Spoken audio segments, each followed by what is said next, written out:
Welcome to city of heaven Esperance. আর Esperance সিটির অন্যতম প্রধান আকর্ষণ হচ্ছে ব্লু হেভেন বিচ। তাই এসপারেন্স সিটি থেকে বের হয়েই কোস্টাল রোড ধরে আমরা প্রথমেই চলে যাই ব্লু হেভেন বিচে।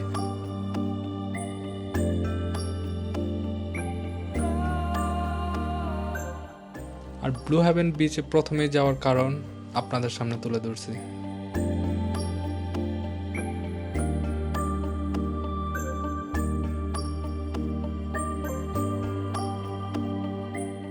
গাঢ় নীল সমুদ্রের পানি ও তার পাশে অবস্থিত বড় বড় পাহাড়।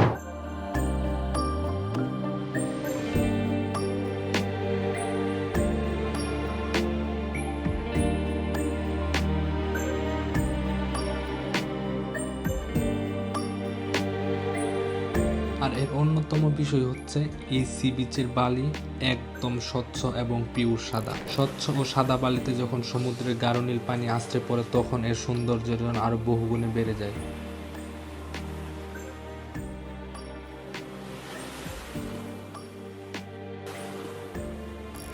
এই চমৎকার সৌন্দর্যের জন্য blue heaven sea beach western Australia এর উপকূলীয় রত্ন বলা হয়।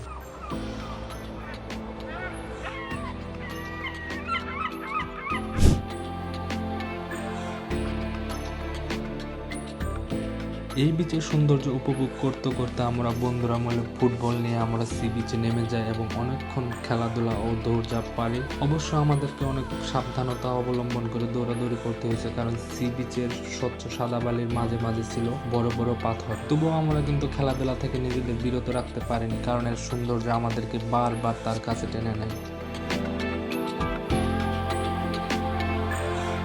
ফুটবল নিয়ে খেলাধুলা ও দৌড়াদৌড়ি করতে করতে সূর্য যখন আমাদের মাথার উপর চলে আসে তখন আমাদের মনে হয় heaven of sea beach city এসপারেন্সের অন্যান্য জেমসগুলো আবিষ্কার করার জন্য আমাদের বের হতে হবে। কিন্তু এর সৌন্দর্য এতটাই মনোমুগ্ধ করছিল যেন এই বিচের মেমোরি থেকে যাবে সারা জীবন।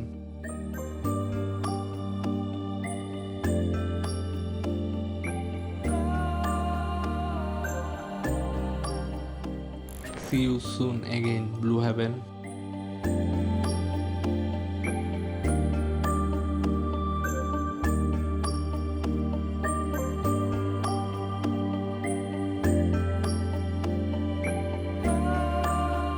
Bye bye.